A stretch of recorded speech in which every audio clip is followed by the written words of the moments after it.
हमारे विभिन्न ज्ञानवर्धक कार्यक्रम देखने के लिए आप हमें अभी सब्सक्राइब करें, बेल आइकन को प्रेस करें ताकि आप देख सकें हमारा कार्यक्रम सबसे पहले। और अधिक जानकारी के लिए फेसबुक पेज को लाइक करना न भूलें। जय माँ इंद्राक्षी।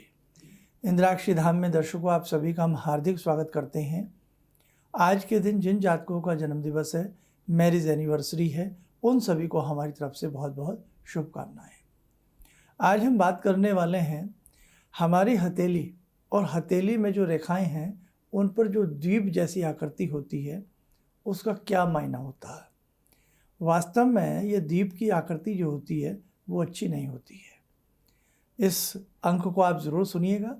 आइए आज का पंचांग देखते हैं। 19 अगस्त सन 2021 दिन बृहस्पतिवार, श्रावण माह, शुक्ल पक्ष, संवत 2078, तिथि द्वादशी, नक्षत्र पूर्वाषाढ़ा, राहु काल 1:30 से 3, दिशा सूल दक्षिण दिशा। हमारी हथेली में दीप की आकृति कैसी होती है, पहले तो हम आपको दीप की आकृति दिखा देते हैं कि किसको दीप की आकृति हम कहते हैं। अब देखिएगा, इसमें आपको ये एक रेखा दिख रही है। इस रेखा में ये जो बैलून जैसी आकृति है, द्वीप, ये जो दीप जैसी आकृति है, इसको हम दीप आकृति कहते हैं।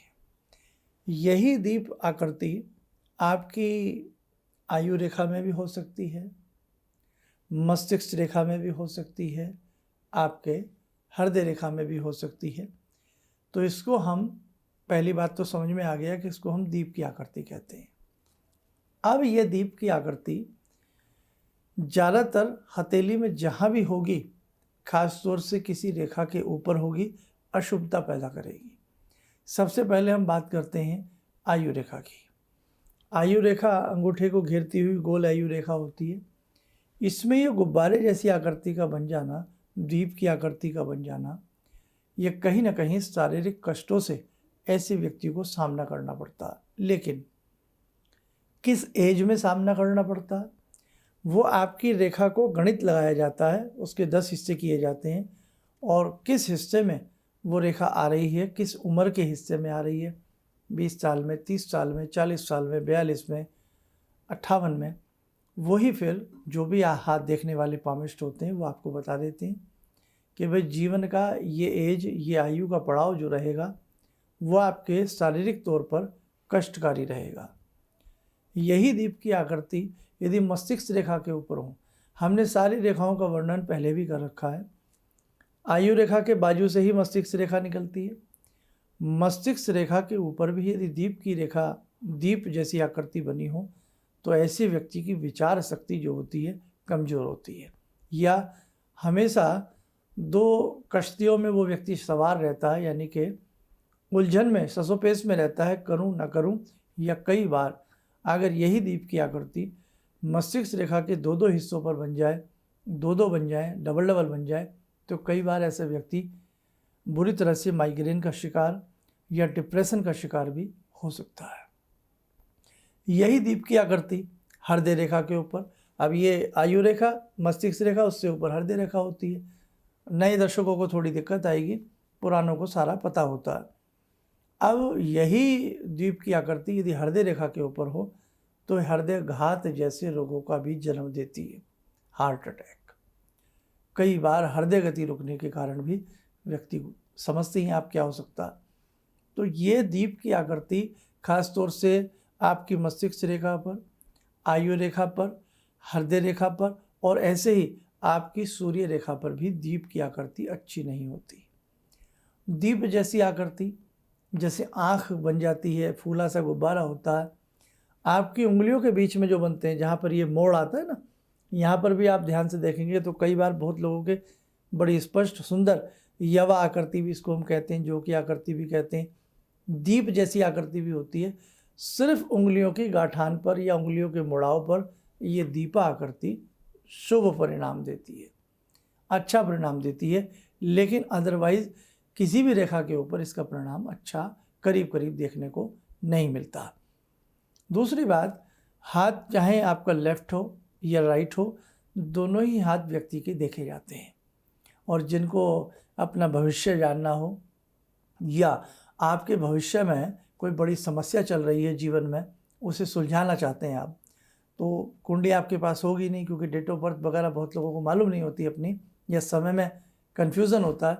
तो ऐसी स्थिति में हाथ की रेखाओं के माध्यम से आप अपनी समस्याओं को सुलझा सकते हैं। अब जैसे यही दीप की आकृति अगर किसी व्यक्ति की हृदय रेखा के ऊपर बनी है, मैरिज लाइन के ऊपर बनी है, या सूर्य रेखा के ऊपर बनी है, इसी के साथ शुक्र क्षेत्र को भी दीप आकृति ने घेरा हुआ है, या ग्रिल आकृति ने घेरा हुआ है, या सरिसर्प जैसी कोई आकृति बनी हुई है, तो वैवाहिक उलझनें उसको झेलनी पड़ेंगी, उसको अपमान का भी सामना ऐसे व्यक्ति को करना पड़ेगा।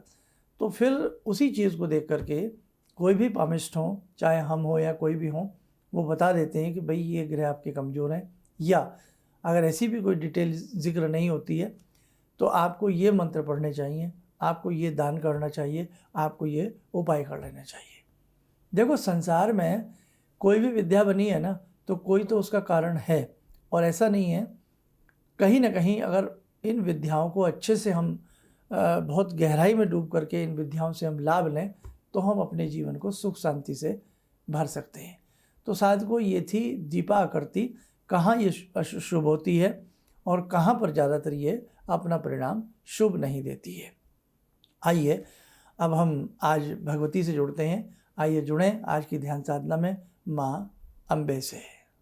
ॐ सिन्दूरारुणविग्रहां त्रिनयनां माणिक्यमूलस्फुरात् स्तारानायकशेखरं स्मितमुखी वापेन वक्षोरुवां पाणिभ्यामलपूर्णरत्नचषकां रत्नोत्परां बिभ्रति सौम्यां रत्नघटस्थरक्तचरणां ध्यायेत् पराम् अम्बिकां खड्गं चक्रगदेषु चापपरिगान् शूलम्बुशोण्डिं शिरा शङ्खं समदधतीं करे स्त्रीनयनां सर्वाङ्गभूषावृतां नीलासमद्युतिमास्य पाददशकां सेवे महाकालिकां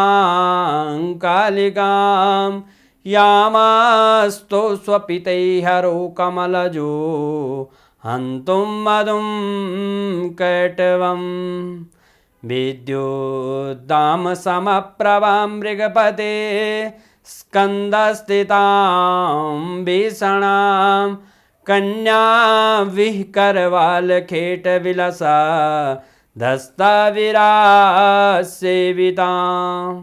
हस्ते चक्रगदाशिखेटविशिखां चापं गुणं तर्जनीं विप्राणामलिलात्मिकां शशिधरां दुर्गां त्रिनेत्रां भजे। कवच बना लें, ध्यान करें, जगजननी का शुभ आशीष हम सब के ऊपर बरस रहा है।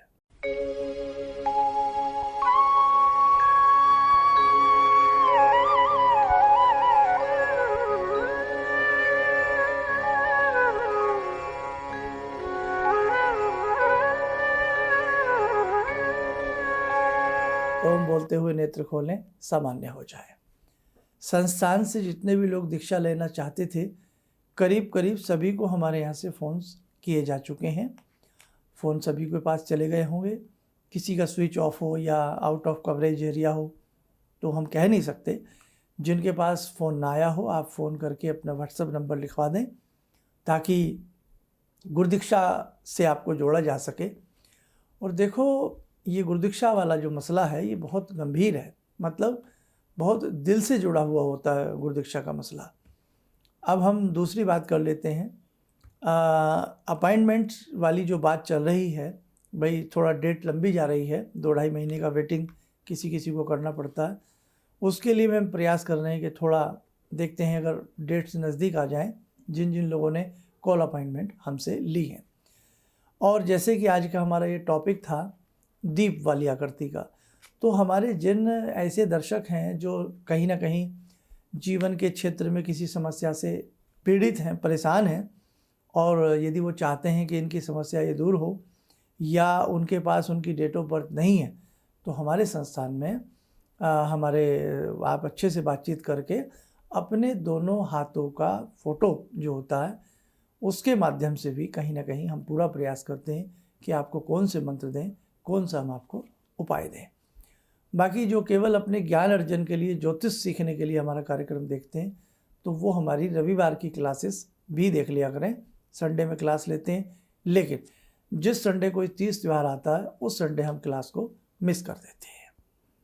आप स्वस्थ रहें, सुखी रहें। कल फिर मिलेंगे किसी नए विषय, नए सब्जेक्ट के साथ। इन्हीं शुभकामनाओं के साथ हम अपनी वाणी को विराम देते हैं। जय माँ इंद्राक्षी। हम लोग आपका प्रोग्राम शुरू ही किया था, अभी देखना, क्योंकि हम लोग बाहर से अभी साहिबाबाद ट्रांसफ़र हुए हैं, तो उसके बाद ऐसे ही एक दिन बैठी हुई थी, मेरी बेटी भी बैठी हुई थी।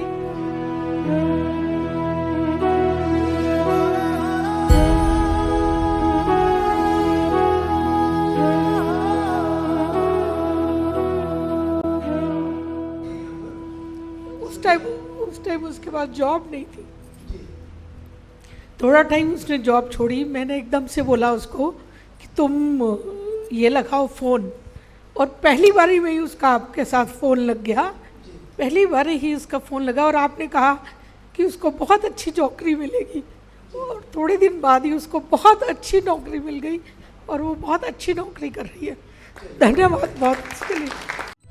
किसी भी समस्या के समाधान के लिए मिले प्रसिद्ध हस्तरेखा एवं वास्तु विशेषज्ञ प्रोफेसर धर्मेंद्र शर्मा जी से।